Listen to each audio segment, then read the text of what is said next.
best practices.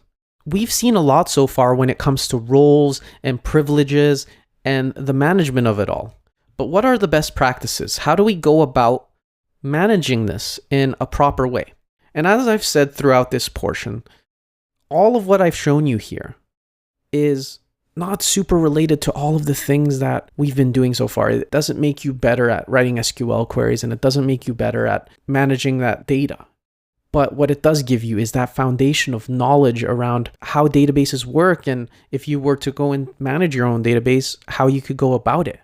And that is what's most important. And when managing roles and permissions, it's important to know the best practices, because the best practices are what give you the ability to manage your database in a way that is maintainable.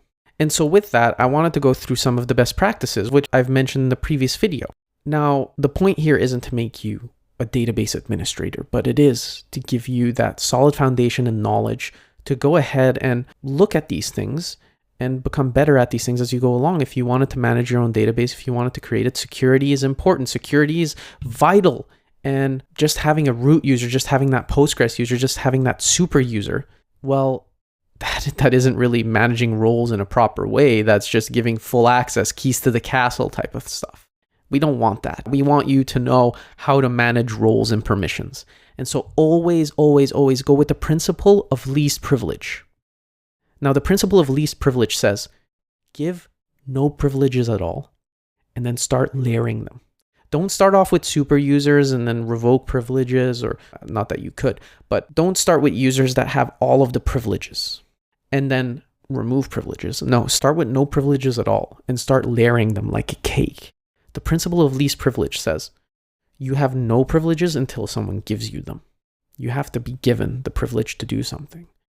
And with that, you have total control, because when you create new users, well, they're not allowed to do anything. And then you start giving them access to certain portions, and they have to continuously ask for access.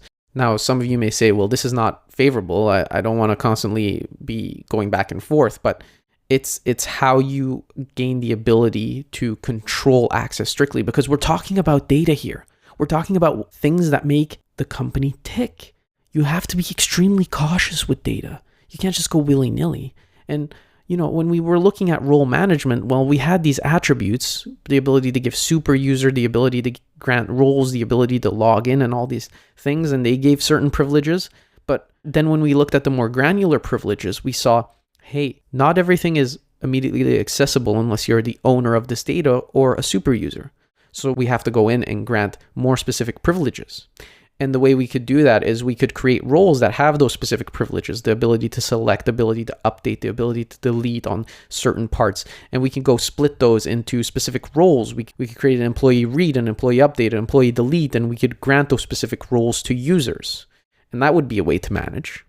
But there are also other ways to manage. But the point here being is you want your privileges to be as granular as possible so that you can add and remove privileges as you go along, because you don't want a user or multiple users to just have the keys to the castle. That's not a best practice when it comes to security, when it comes to protecting your data and protecting the ability for malicious intent, but also maybe stupidity. Someone may do something that they didn't mean to do, and because of that, suddenly a lot of data is deleted. You want to be very careful with the permissions and privileges that you grant.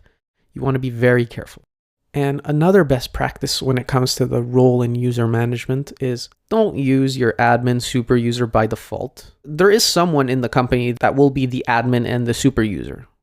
And they have the keys to the castle, and they should be trusted in this way to be the admin and the super user. But don't give it away by default. Give users specific accounts and give them specific permissions.